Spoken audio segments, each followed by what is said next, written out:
Hampton Institute founded the Virginia Federation of Colored Women's Clubs in 1907-08. Who would apprentice under Virginia Porterberry? Edmund R. Strong. Who would work within that institute that the Virginia Federation of Colored Women's Clubs created in Hanover County? Dr. Evelyn Radcliffe Strong. So Dr. Strong came through the tradition of community service and community development, and she would go on to become the first Black child welfare worker in the city of Norfolk. She advocated vigorously for the establishment of this school of social work. She was connected with the sociology department for a number of years. And so we do, you all, rest on her shoulders. We're here today.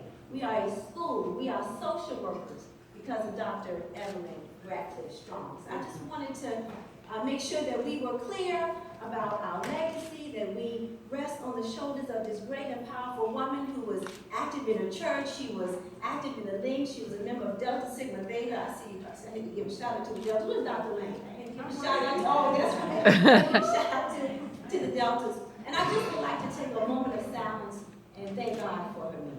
Just one moment. Amen. Amen. Given the theme of Social Work Month throughout the country, I believe it is important that we focus on our intellectual genealogy as social workers. As applied social scientists, what we do is that we are trained to attend to man-made social conditions that afflict beautiful people every day. The man-made conditions we face are not necessarily new conditions in this 20th year in this new century.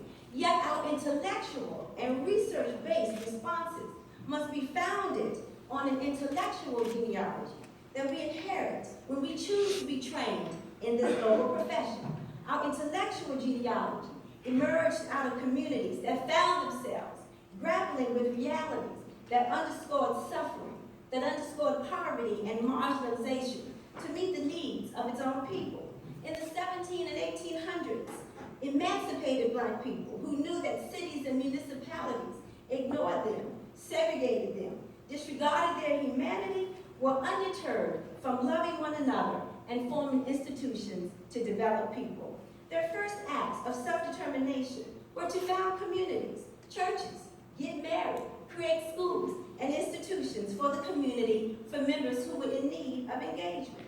In the industrial period in the 1800s, new European immigrants settled in northeast cities and found themselves bereft of jobs, bereft of union invitations, and were victims of ethnic hostilities because they were either Jewish, or they were Polish, or they were impoverished white people.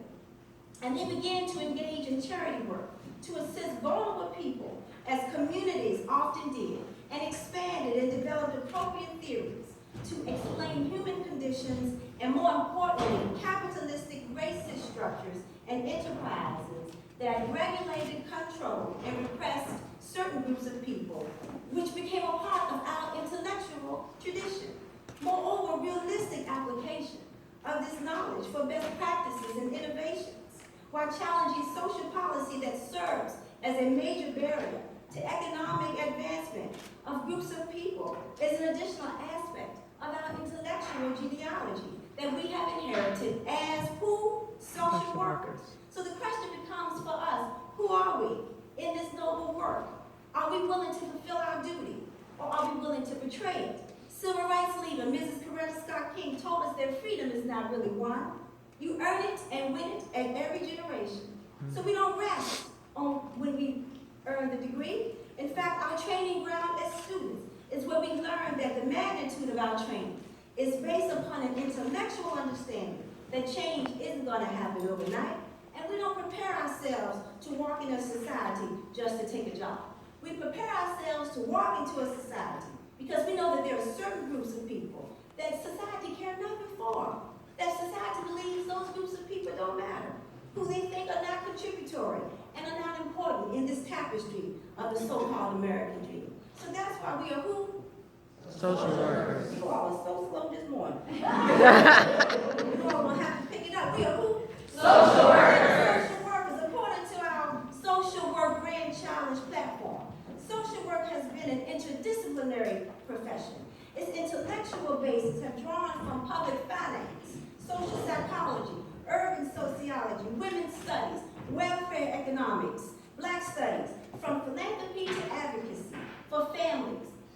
in suffrage movements, civil rights, and community development.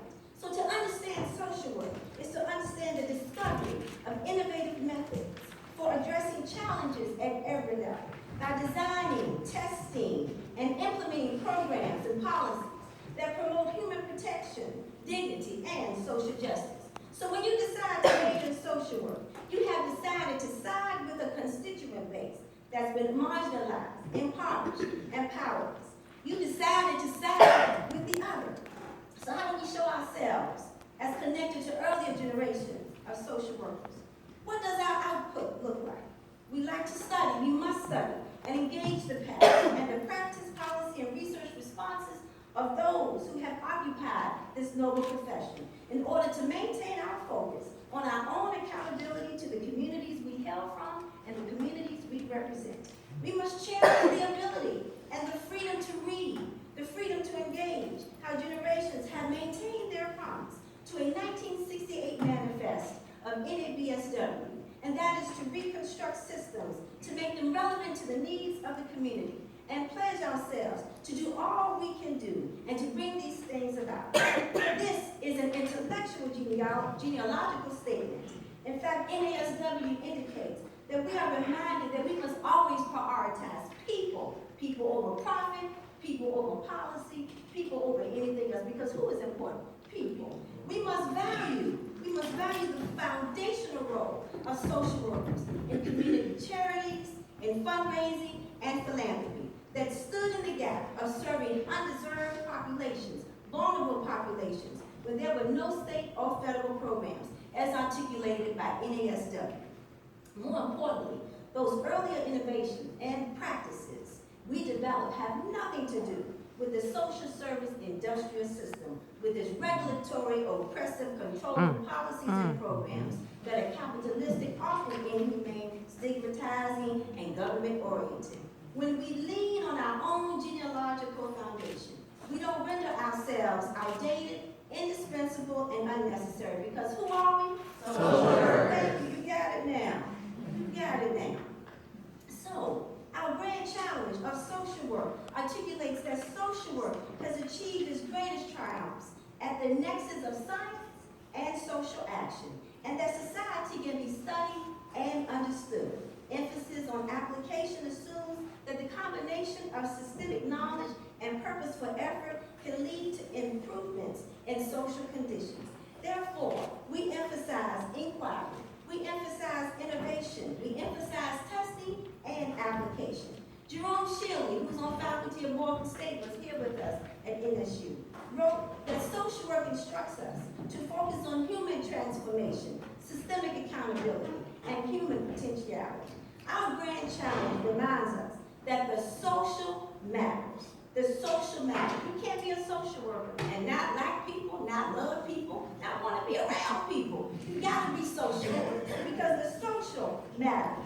The social innovations are often taken for granted. They are not innate, they are not atomic. So to be sure, humans are deeply social, but social innovations nevertheless must be created and put into practice. So in other words, social innovations require work. Social work includes designing and testing and then moving successful models into widespread application.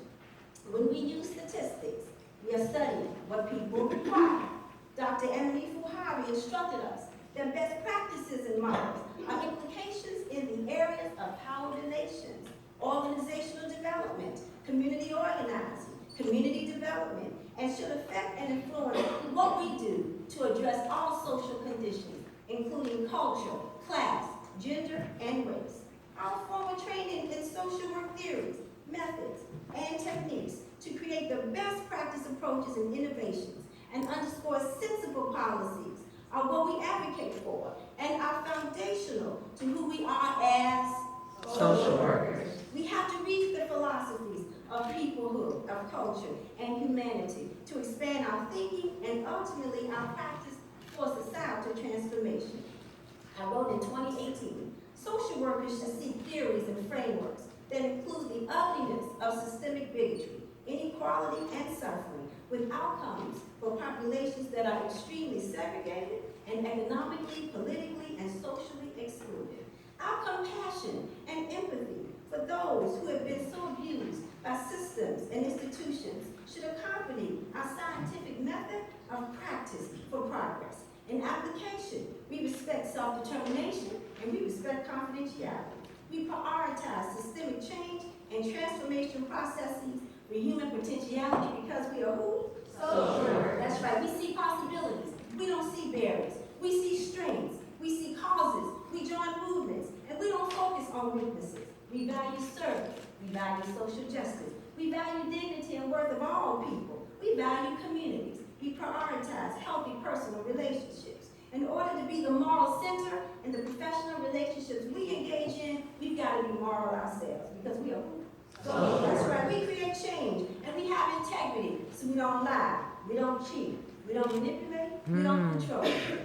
We are competent because we are social workers. We use our science in the best approaches. We don't lean on our own experiences as wit. We use science for our best approaches to create change. And so, as I close, we must always remember our intellectual genealogical tradition. We have to remember our pioneers because remembering leads us to be a better us. We have to remember how we're shaped. We have to remember to create, to heal, to reconstruct, to deconstruct, to restore, to mentor, to transform, to advocate, to analyze, to organize, to theorize, and to protest. Because in order for us to understand our present and ensure our future, we must know our past. Social work has suffered from an identity crisis that stems from its inability to achieve professional respect, social status, and compensation congruent with other professions. But one needs only to look at the conditions of our community and the conditions of society to realize that we are needed. We are a necessity. We are social workers. We have a science and a social action thrust to ameliorate the ills that are chipping away at the beautiful people we want to love and the beautiful people we want to serve. But what we need to do is we need to study history because we're doomed to repeat it if we don't. If we don't study our scientific methods coupled with our social action, people are doomed to be condemned. The pioneers depicted here on the screen and the pioneers we learn about in the classroom. So many others. Dr. Ethelyn Armstrong laid a path for us to walk into. When we betray our preparation, when we betray our professional and scholarly development, when we betray our clinical preparation, when we betray our code of ethics, when we betray our pioneers, we betray ourselves, we betray the very people we're supposed to serve because we are social workers. But when we challenge ourselves to walk into the path laid for us heretofore by game changers, movers and shakers, who embrace their earthly assignment to move society forward, we are remembering those who walk before us that leads us to a better us. So in the words of my favorite poet, James Brown, are you ready to do your thing? Because I'm ready to do my thing. Are you ready to do your thing? Because I'm ready to do my thing as a social worker. Because whatever you do, it's got to be funky. I got to go raise some things.